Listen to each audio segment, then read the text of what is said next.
Hi, everybody, and welcome back to our SAND 10th anniversary virtual festival. We're so delighted to have you here. Hi, everybody, and welcome back to our SAND 10th anniversary virtual festival. Just going to pause for a second to check something here. And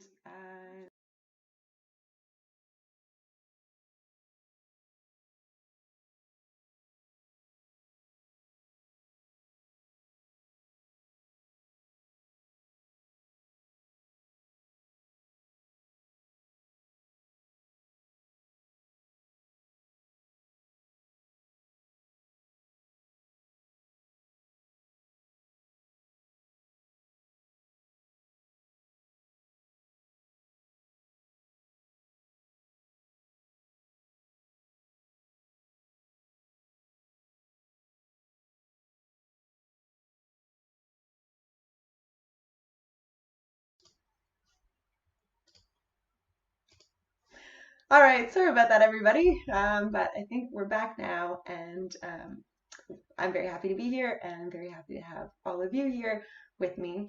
My name is Courtney Gosset. I'm one of our event co-coordinators here at SAND, and I'll be hanging out with you today as we check out lots more wonderful pieces of poetry, fiction, nonfiction, art, music, lots of wonderful stuff for you in store today. So if you're just tuning in for the first time today, then welcome. I'd love to tell you a little bit about what it is we're doing here and who we are here at SAND. So as I mentioned at the very beginning, before my technical hiccups, this is our virtual anniversary party, our festival weekend, and our celebration of the launch of our latest issue, issue 21. SAND is a literary and arts journal based here in Berlin. We are independent publishers, and for the last 10 years we've been nonprofit, and it has been a total labor of love. And so we're celebrating that. 10 years is a big milestone, and we love to throw a good party. So despite the current situation with COVID-19 and the pandemic affecting everyone's lives all around the globe, we wanted to celebrate this momentum occasion and are delighted that we found a way to do that here at home, online. So thanks for joining us. We are going to get started in just a couple of minutes with some of the readings and art that I mentioned.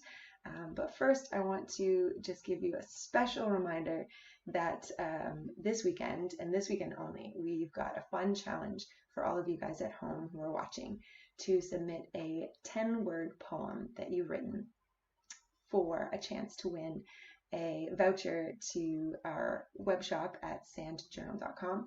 And if you're the lucky winner, then you'll get to order anything you like from our shop on us as a fun giveaway prize.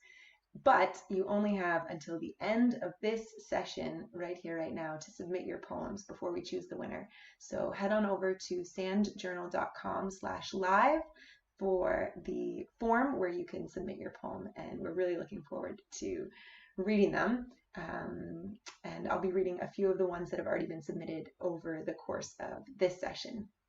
But for now, let's jump right in. Without any further ado, I'm going to pass it over to one of our poetry editors, Emma C. Lawson, who's going to introduce you to the contributors that are sharing with us for this first segment. Thanks so much and enjoy. Hi, welcome to SAND, anniversary and launch celebration, SAND 21. Thanks for joining us. Tonight, or today, depending on where you are, what time it is there, we're going to be hearing from several of the contributors to this issue of SAND. I'm going to be just introducing them and telling you a bit about them, and then we'll go on to listen to their work, or in one case look at it, as it is art. Our first reader for today is Jeff Gu, a writer from Toronto, currently based in the UK. He previously studied Spanish and Arabic and is working on a master's in musicology. And his piece, The Grieving Emperor, a short fiction piece, is featured in this issue of SAND. But he's actually going to be reading from a different work, which he'll tell you about in a minute. After Jeff, we'll move on to poetry. So we've got 4 poets for you to hear from. The first one is Billy Cancel, who's the poet and performer living and working in Brooklyn. His collection McDougal, Rasping Crow was published in 2018, and he's also part of the noise band Tidal Channel. And he'll be performing Leviathan's Ocean Casino Resort. After Billy, we'll hear from Jessica Ann Robinson and John, who has a pamphlet forthcoming with Hester Glock later this year called Sealed. He's based in the UK, which also makes an appearance in the poem he's reading. In a bathtub, anything would, a goldfish would to goldfish.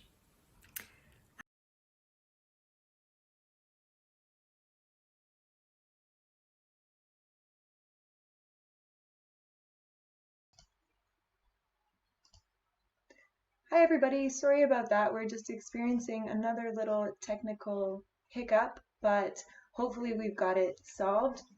Thanks for bearing with me, and back to Emma. Hi, welcome to SAND, anniversary and launch celebration, SAND 21. Thanks for joining us. Tonight or today, depending on where you are, what time it is there. We're going to be hearing from several of the contributors to this issue of SAND. I'm going to be just introducing them and telling you a bit about them, and then we'll go on to listen to their work, or in one case look at it, as it is art. Our first reader for today is Jeff Gow, a writer from Toronto currently based in the UK. He previously studied Spanish and Arabic and is working on a master's in musicology. And his piece, The Grieving Emperor, a short fiction piece, is featured in this issue of SAND. But he's actually going to be reading from a different work, which he'll tell you about in a minute. After Jeff, we'll move on to poetry. So we've got 4 poets for you to hear from. The first one is Billy Cancel, who's the poet and performer living and working in Brooklyn. His collection McDougal, Rasping Crow was published in 2018, and he's also part of the noise band Tidal Channel. And he'll be performing Leviathan's Ocean Casino Resort. After Billy, we'll hear from Jessica Ann Robinson, a Toronto writer who's published poetry with High House Review, the Anti-Land Gross Project and more. And she says she loves virtual farming. We like what she does with virtual and corporeal aspects. In this piece she'll be reading to my mothers. After Jessica, we'll go on to Andrew Wells, a co-editor of Habathon Press, and who has a pamphlet forthcoming with Hester Glock later this year called Sealed. He's based in the UK, which also makes an appearance in the poem he's reading. In a bathtub, anything would, a goldfish would to goldfish. And our final poet for this evening will be Courtney Garvey, a poet and fiction writer from Massachusetts, where she studied creative writing, history and cultural studies. She's had work published in Blacklist and Laura Moon as well as SAND, and will be reading I'm Sorry If All That. And finally, for this section of the launch, we'll look at art by Javier Lozano. Born in Spain, Javier is a painter, musician and comic creator. He's had work from his exhibitions has been compiled in the book Demons, and he's also self-published many zines and 2 books, one of which is called Welcome. He's part of several bands, or has been part of several bands, including Nick's Noise.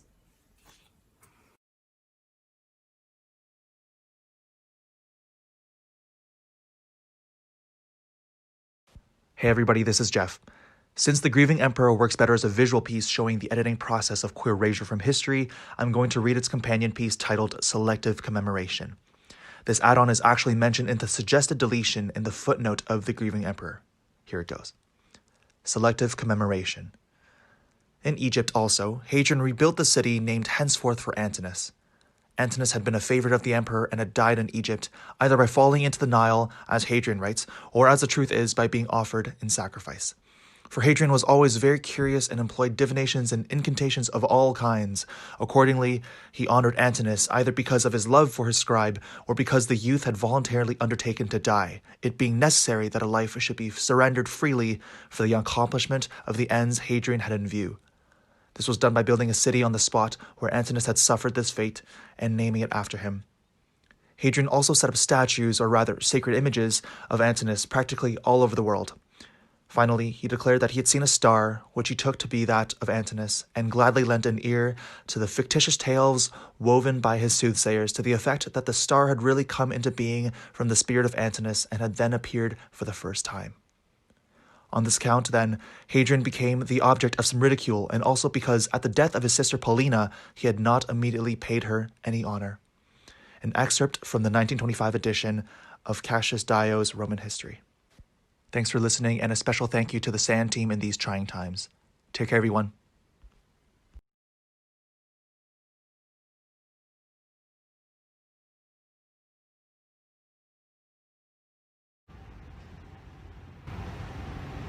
Leviathan's Ocean Casino Resort animates the framework of what? In the hall, a conference of engineers. On the terrace, dismantled telescope segments. Outside, golden saints fly nose to toe over battered, disordered crowds of worshippers. The whole valley floor filled with defunct factories. At breakfast, primary colours were subdued. Some thin girl and her statue sat opposite. A hybrid figure in constant metamorphosis served us. It was time to abandon that search for clarity and join the harbourside mourners to speculate who got lost in the storm or just wandered off. Leviathan Ocean Casino Resort reopens under new management, and I'm like, if you don't pick me out something nice, folk will say Billy Cancel don't know how to dress. Red horses like these are telltale signs of hollow courtier artifice, a superficial system veiling extreme decrepitude shocker. Let's brew up a little lark then, my solemn pomp a luxurious tangle, and scurry across stairland between crazed reality bursts.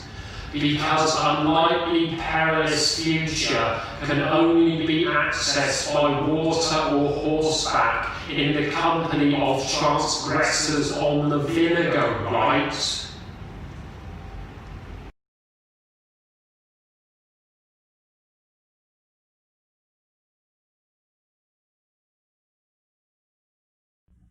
Hi, my name is Jessica Ann Robinson. I'm a poet in Toronto, Canada, and I'm reading Two More Mothers, published in issue 21 of Sand. Two More Mothers.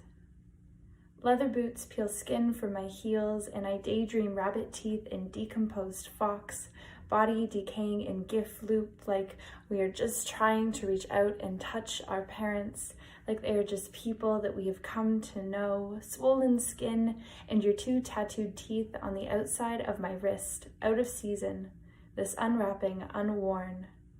What a nightmare that you really die, and we go on like we are not left behind.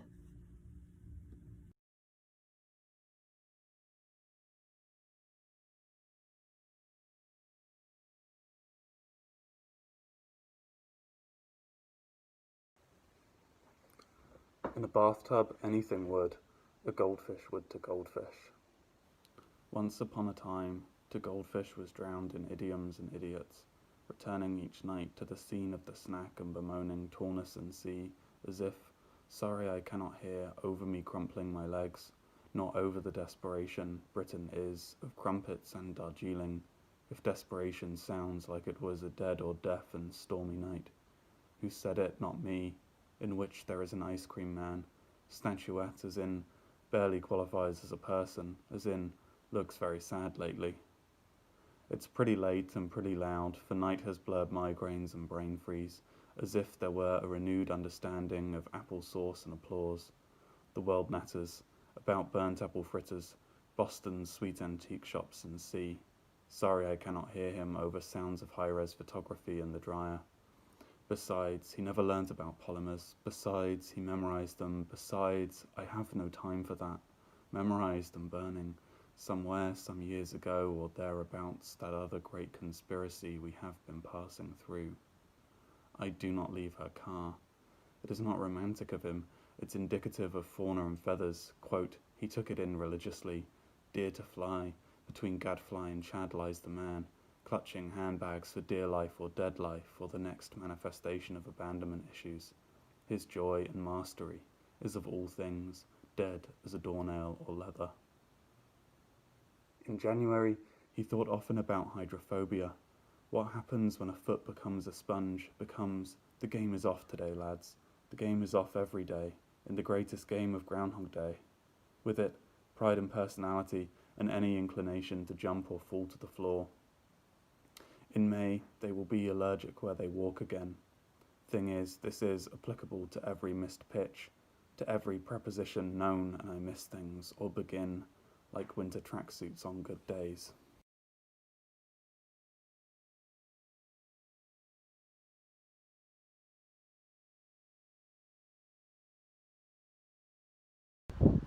Hi there, my name is Courtney Garvey. I am a writer from Boston, and I will be reading my poem, I Am Sorry If or That, forthcoming in the next issue of Sand. I'm sorry if or that. If I pick the harvest too early, will the birds come after me and ask for retribution for what could have eventually been a nice family meal of rotten turnips and conversation about the girl who didn't bother them this time around? Will they follow me home and watch the cracks in my floor? Will they hide in the spaces where my pillows are missing some fluff until my hair smells like rotting poultry and I decide a few extra vegetables wasn't worth it anyways? I'm just wondering, will I sleep tonight, or will I find the shapes on the back of my eyelids, the big ones that look like me trying to open up a jar by myself, dropping it and cutting your foot badly? I've called you the wrong name again. I'm sorry. I'm just thinking about checking the lint trap again just in case, because I saw a feather stuck to the back of your sweater and blood between my toes, and I'm just thinking about bacteria on a dishcloth spreading in the neighbor's house on fire only because mine was first. The lint trap. I can't get the sound of the dryer out of my head, that angry thump. That means I've left stones in the pockets of the trousers again. It's all my bad, please, I'm sorry. I'll go and find you a clean bandage, new sweater, ripe turnip. Just don't let me out of your sight. Thank you.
Hey everybody, I hope you enjoyed those presentations, and welcome back.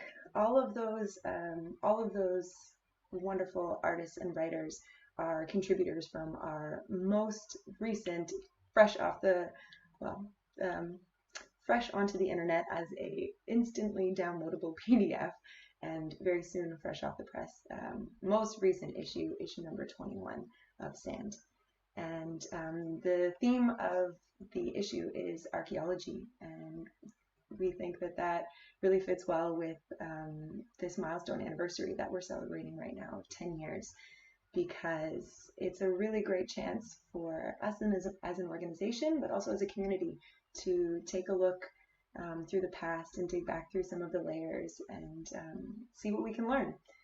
And I think there's a lot to be said for taking the time to reflect on the past and the present and the future, the then and the now, the before and the after. And I think with everything that's been happening in the world with coronavirus, that's also been a really interesting chance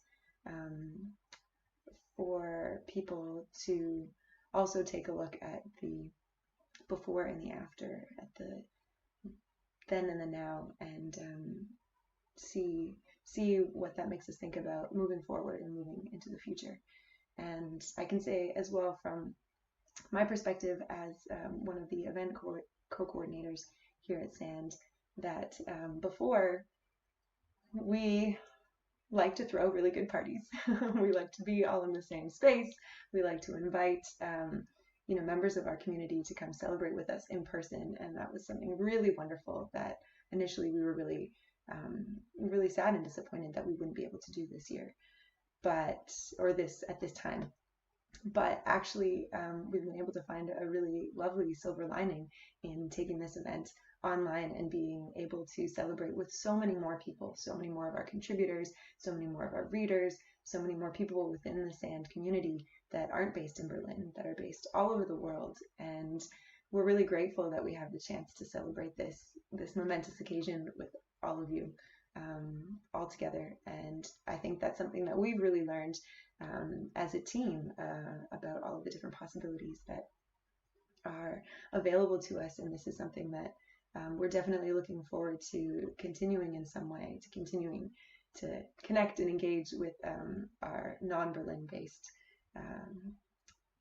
members of SAND. So yeah, hopefully you guys have also had some interesting reflections or insights in this time, despite all of the hardship and the very serious things that are going on in the situation.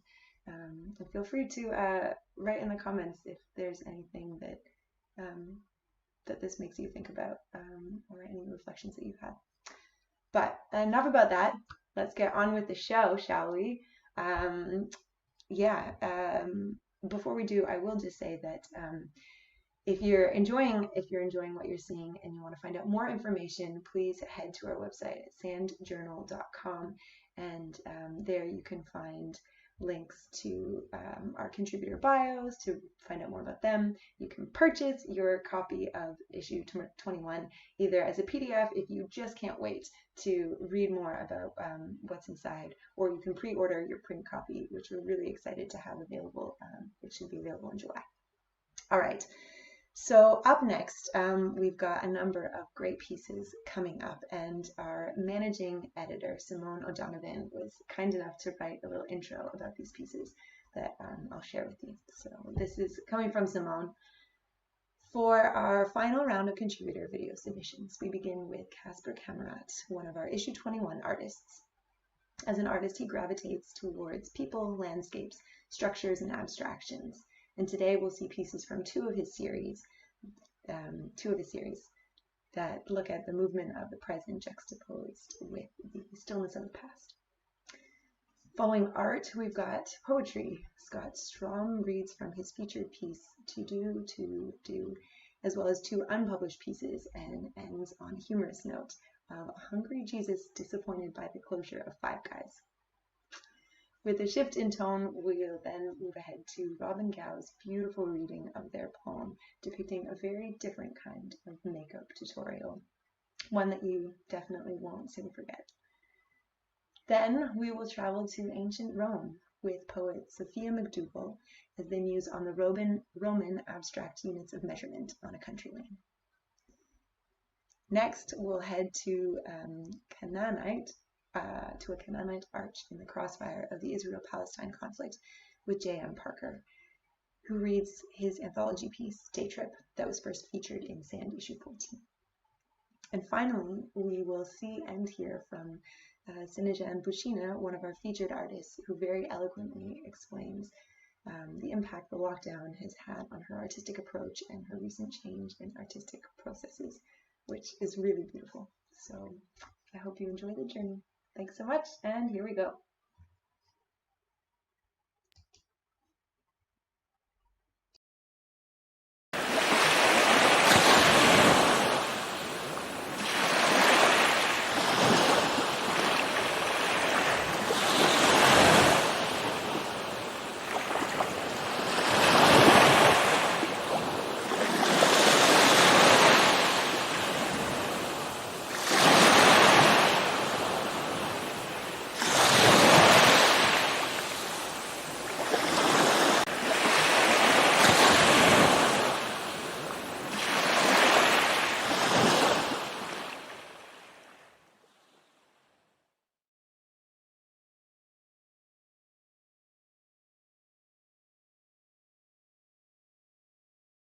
Hello, my name is Scott Strom, and I'm a queer poet and playwright from Chicago, Illinois. And today I will be reading for you 3 poems. The first is set to be published in issue 21 of Sand Journal, and it is entitled To Do. Sound. A little tick I keep about my ear, with whom to clean and sleep and masturbate while he, near, chirps and bites and kisses queer, and chokes away silences with iron fists, and when he falls he loves enough to make a fuss, remind me of the silence, and stir me about the kitchen baited fast for him, so that I can rather master be again. This next poem is currently unpublished, and it is entitled To Falsify. The flower is a friend who within a summer's spend I pretended to know. A mutual had we the bee, but he suffers coarse introductions and expected us to talk alone. Silent we stayed with empty cups of dew at our lips. But later on, upon a mention of the name, I'd flutter my eye as if I knew, when in fact the one discussed was not the who I purported to know, not only of a different hue but a different classification. And in the fall I died of shame with all the whos I cannot name, still, having even free time in the grave. This final poem is also unpublished, and it is entitled A Happen-Chance Number of Happenstances. Judas foots to 5 guys. He is behind a person on the sidewalk. He does not want to be mistaken as a stalker, so he foots around the person and in front of them. Then he trips over his toe. Not wanting to be mistaken as a clumsy person, he starts to jog, pretending it was his intention the whole time. He slows, worried a jog is too aggressive. But he keeps a light trot, as the direction that he and his stranger friend share is very long and open, and every time he checks a mirror the friend is still in his eye. In trotting, Judas happens to pass Gethsemane, just as Jesus is handed over to the Romans. As a traitor is not yet known, Judas's flee makes Peter suspicious, and Peter leaves to follow Judas, and is not in the garden to cut off the ear of Malchus, and Malchus then overhears Jesus whisper to John his plot to fake death. And Malchus tells the high priests who tell the Romans, who decide it is easier to stab Jesus right there in the garden. And Peter ends his pursuit hearing a scream, and Judas reaches 5 guys and finds the location has been permanently closed due to a grease fire. Thank you.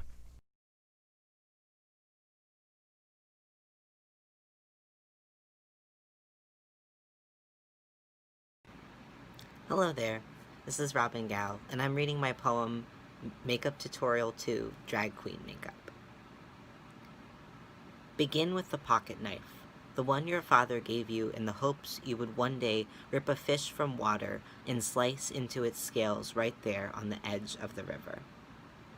2. One is not born, but rather becomes a drag queen. You start with the bones, paint them stained glass, you build a cathedral of everything feminine. 3. Trace the distance between the words feminine and female. Cut the crease. Collapse the words until you get minin and male. 4. Add fangs and leopard print. 5. Teach your hair the meaning of volume by reading People magazine into the scalp. No hairdresser will know how to make you whole. You will have to do this alone. 6.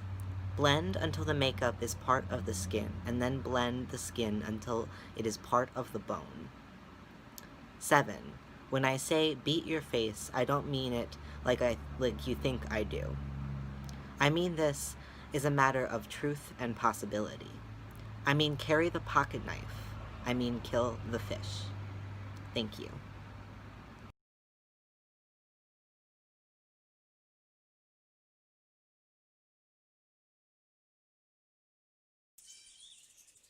Hello, my name is Zophia McDougal, aka Petunia Meat, and this is my poem called Counting.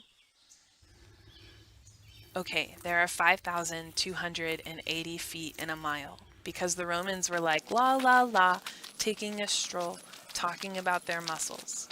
Well, One Roman was like, there has got to be a way to measure how far we've come, you know? Another Roman said, oh my God, yes, I've always wanted to compare my size up against everyone else.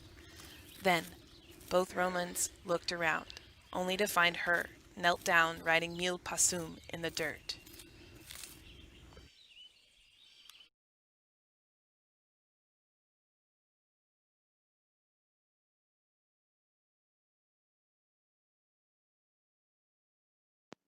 The Day Trip from Sand, issue 14.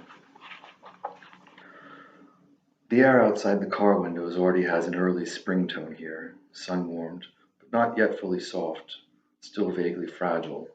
If this were home, there would be late forsythia, early daffodils. Instead, trees bright with lemons flash by. Above the fields, then suddenly quite close, white surveillance blimps float overhead, filming the sky. Heading south, they become more frequent until Toby's father eventually stops pointing them out. When the peace comes, his father says 5, 6 times. When the peace comes, then he coughs. Toby's father is narrating our trip. He's just seen the doctor. Something is wrong with his lungs. When the peace comes, this field will be, this land will be, he says again. Then he coughs. We pass through towns where every bus stop boasts its own concrete bomb shelter. And there, his father points, is a kibbutz that took lots and lots of rockets these last 8 years during the cough. We drive and look. Stopping at a persimmon tree, he jumps out to the road's edge and begins gathering fallen fruit. I join him. They're tiny, mottled orange globes. He's faster at collecting than I am. Soon he has 2 handfuls and presses them into my palms, cupping his own hands around mine as if I were a child. Coffee, he asks. At a gas station, he comes out with 3 cups of espresso. Just here, he says, pointing beyond the parking lot. 40,000 people were crossing this road every day in both directions before, and his nose goes into the coffee cup. This was the border crossing, says Toby, the checkpoint. Now, on a Saturday afternoon, there are tourists, droves of them, parked below a mound of earth, the highest point on the plain from which you can look into Gaza. There, on that hill, his father points, were 12, 15 rockets falling every day during the... He clears his throat. The events, the disturbance, the unrest, the incursion, the invasion, the war? Is he waiting for Toby to finish his phrase? Have you boys had lunch yet? He asks. Toby and I look at each other, somewhat guiltily, as his mother had fed us before we left, and I let Toby answer no. The smack of a meat tenderizer on chicken flesh sounds at the counter behind us. My own father ate lunch at this restaurant every day for 15 years, says his father, because his office was just across the street. Toby's mother had walked us along this same block of the city that morning, strolling back and forth on our way past the traveler's insurance office and the money changers, the Russian Quarter, the town's first shopping center, and the first dry goods store, past the same restaurants she must have known his father would take us to later today. Each of them has taken us on their own tour of the old town's same 5 blocks, each claiming their own stake in our minds, a space is central to the other's life, tracing nebulous trails that overlap in the ways they must when 2 people live in the same space for decades, yet no longer share its sights. Toby's father drops us off at his mother's building after lunch, then sits in the car across the parking lot till we reach the door. In the entry hall, Toby presses the button for the elevator with an angry, sudden jerk, his lips curled. He said his girlfriend was coming with us today. That's why my mother didn't come. Through the doors, we watch his father's car pull away slowly, as if it were moored to the earth like those surveillance blimps, tracing its route back to his own apartment, a few blocks away. When the peace comes, I think. 5 floors up, his mother's living room is papered with yellow roses. In a corner behind the dining table sits a collection of vases with silk and plastic flowers, sun-bleached like everything by the louvered windows on the apartment's south side. The side one avoids when a siren sounds. After showing us how to use the coffee maker in the oven, she'd explained that. When you hear the siren, you have 5 seconds, counting like this, she'd said, showing us by slowly counting off the numbers on the fingers of one hand, to get to the stairwell. These days, apartments are less expensive on this side of the building. Outside, a sandy park stretches to the next building, then the next. Low rows crowding the horizon so you wouldn't guess the city has any real end.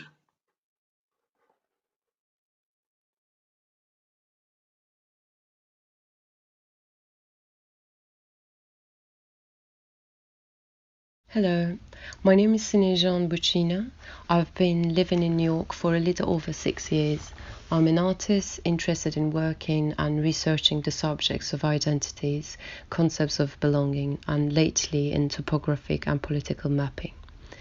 I re-envision the borders of unrecognized countries, such as Abkhazia. I redraw its borders by using its unaccepted reality, then try to flip these facts to point to issue of territories and cartography. Although since the lockdown, my limited personal space has changed my process. I've been thinking about notions of place and time, space we hold in our homes with memories, how we leave our marks behind, how we pick our collective and collected memories, and our names, friends, people, spaces, meeting points, souvenirs, departures, avenues, discussions, the fragments of our past. I've started to question ways to bring back and feel that notion of time and space to the present with something relatively new by taking apart my earlier works. Since this pandemic, I've been building tiny structures with residues of other works which have been ripped into pieces, arranging these tiny fragments into little works like a memory triggered by smell, taste, or touch, as if I'm presenting souvenirs as messengers and as they are able to present a part of a person's life. At the end, memory becomes material and material becomes memory. Thank you so much for watching and listening.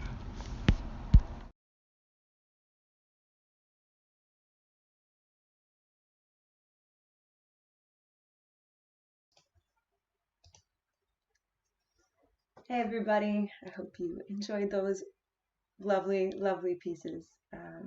I know I did. For the next little moment we share together here, you and I thought maybe I would read just a couple of the many wonderful poem submissions that we've had. And just a reminder, you've got like an hour left, let's say, to get those submissions in if you want a chance for a giveaway. You can find out more at our website, sandjournal.com/live. So I'm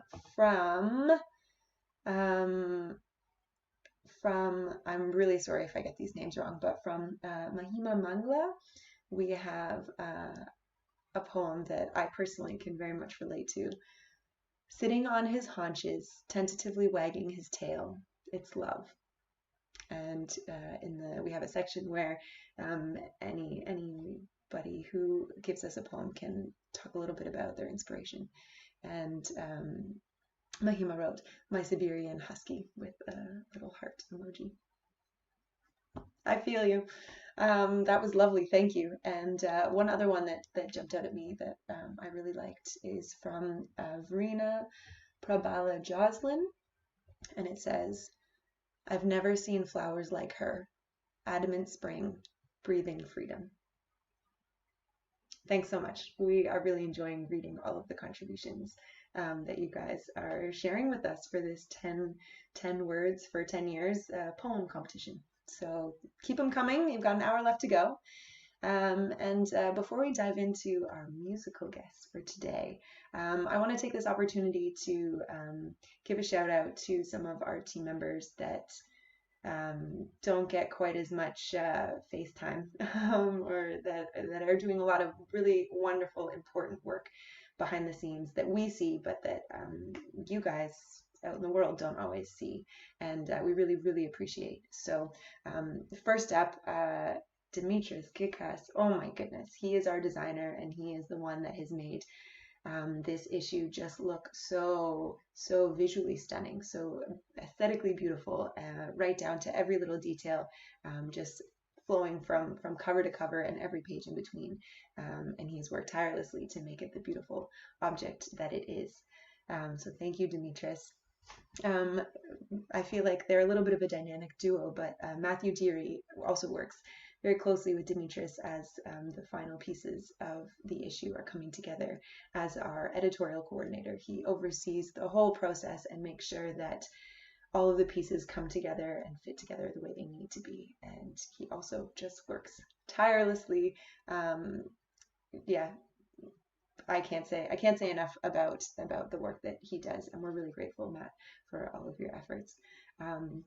As well, Ruby Mason. Ruby is our communications and outreach coordinator here at SAND, and she has just been doing, as always, an amazing job of getting the word about SAND out there into the communities and into the world, via our website, via our social media channels. We're on Facebook, we're on Instagram, we're on Twitter. And this weekend especially, I've just been blown away with the work that Ruby's been doing, featuring all of our contributors that are part of this festival, as well as lots of the contributors that weren't able to participate but are in our issue 21. Getting quotes from the great things that people have been saying during the festival weekend, and just really highlighting some of the wonderful moments that we're having this weekend. So make sure to check out all of our social channels to get some of the highlights from some of the sessions you might have missed. And thank you, Ruby, for your continued hard work in outreach. Also, we have there's just so many wonderful team members here at SAND. We've got Natalia Dumont, who is our distribution coordinator, and she's the one that gets in touch with all of our contributors about some of the administrative stuff, some of the details that have nothing to do with editorial but are still really important. And she's also our main contact person for all of our bookstores and distribution places. And I don't understand her job nearly as well as I should, but I know it's a lot of work, and I know that all of the things that she does go into making sure that the people that order SAND and that want to buy SAND can get a copy of it and hold it in their hands. And that is hugely important. And we're so grateful to Natalia for all that she does to make that happen. We also have, if you tuned in yesterday to our panel, How to Build a Sand Castle, you might have caught a glimpse of Simone and heard some of the wonderful things that she has to say.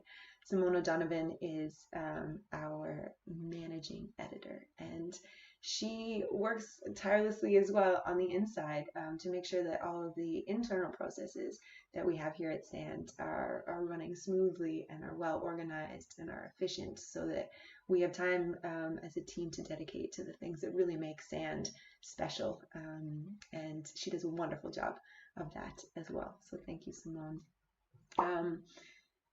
A couple of other people that definitely deserve a shout out are all of our wonderful editors. You may have seen some of them over the course of the weekend.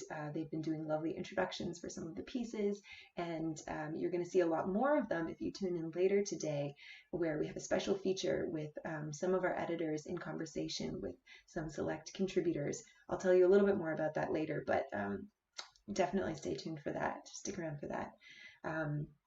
Yeah.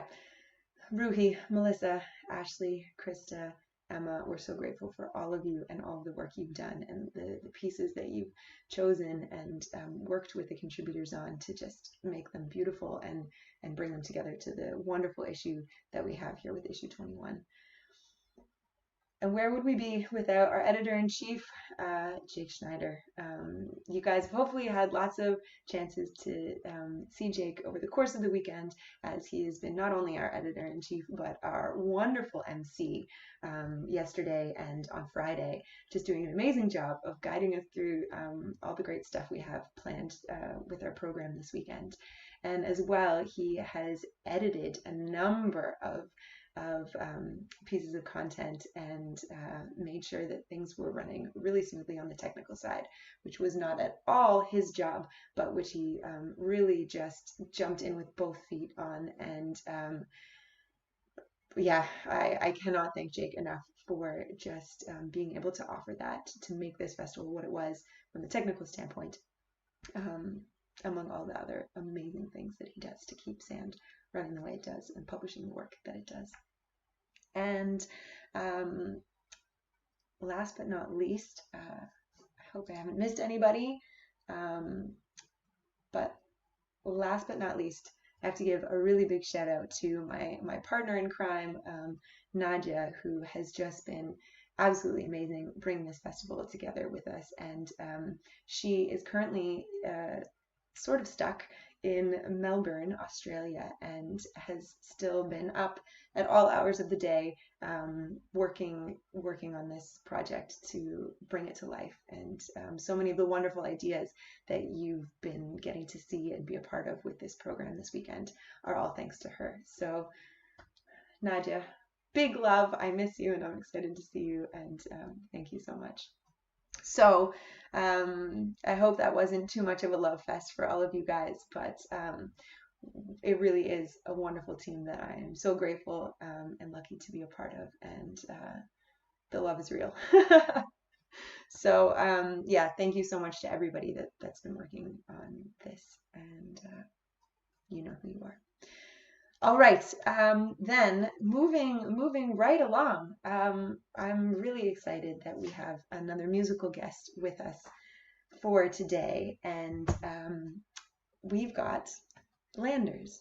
So Landers is a relatively new Berlin-based experimental folk rock trio, and today they're coming to us from a warehouse on the outskirts of Berlin, and they are treating us to an intimate view inside one of their improvisational sessions.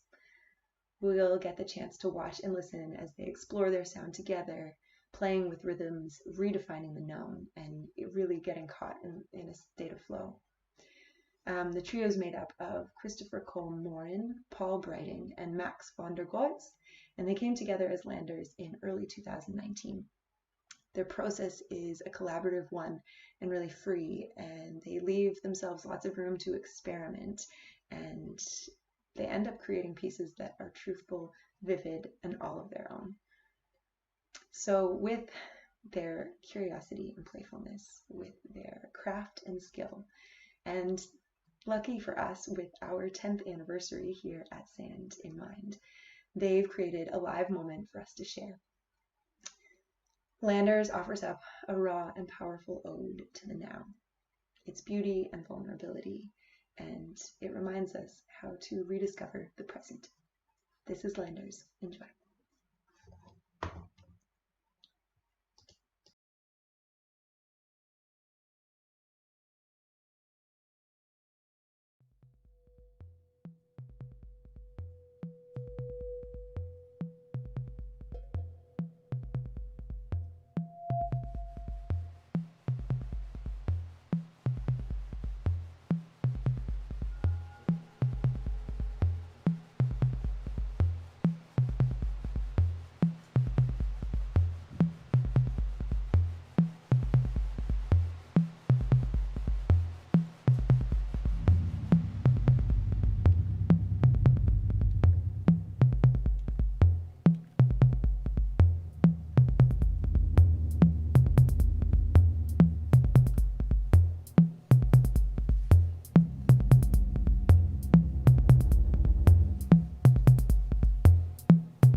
Thank you so much to Landers for that wonderful moment that we got to share in.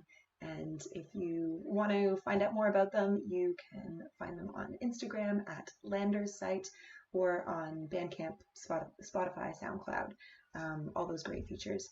They've recently released their first EP, Clear Blue Sky, which I definitely recommend checking out. Thanks, guys.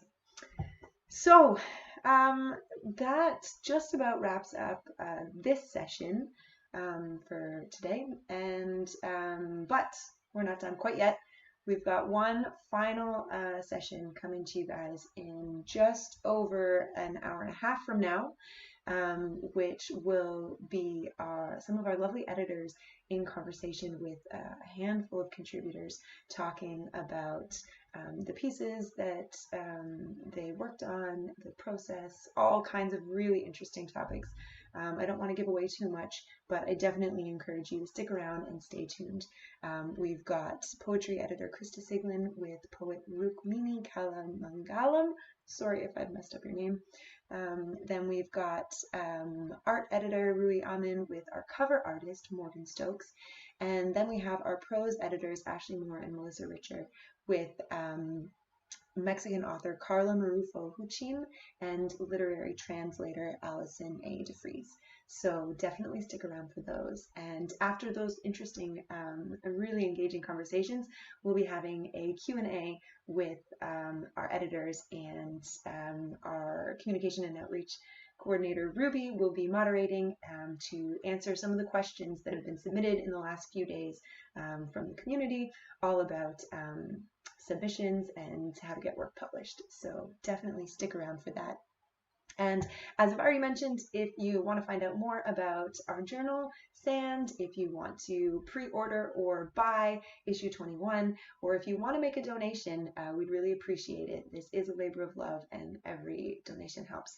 Then please head over to our website, sandjournal.com, and you can go to the live version, sandjournal.com/live, to check out some of the deals. And your last chance to submit a 10-word poem for the giveaway. We will be announcing the winner and reading our favorite poems in the next session, so make sure you tune in.